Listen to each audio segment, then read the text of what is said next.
We have an antique watch that's going up or increasing by C% each year.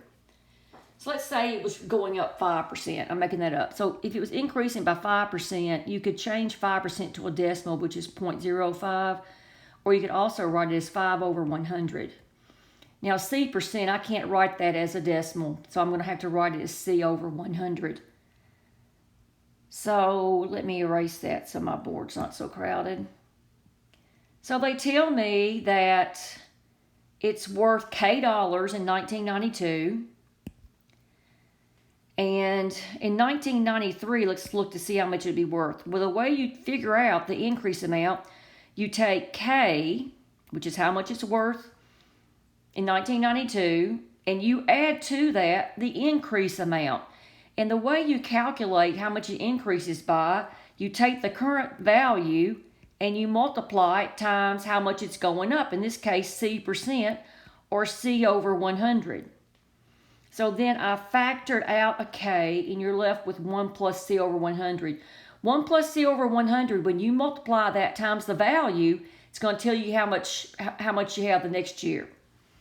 So let's look at 1994, okay? End of 1993, January 1, 1993, we had this amount of money worth of watch, antique watch. And if we multiply that by 1 plus C over 100, that's how much it's going to be worth January 1, 1994. I rewrote that as the factor squared. It also tells me that in 1994, the value of the watch is M. So I set this equal to M. Now, the answer is going to be in terms of M and K. In terms of M and K, what is the value 1995? Well, I've just got K's and C's, and what I need to have is M and K's. So I set the 1994 value equal to M, and I divided both sides by K. I took the square root of both sides, and the square root of M over K is equal to 1 plus C over 100. And that's my factor I multiply by each year to find out the next value.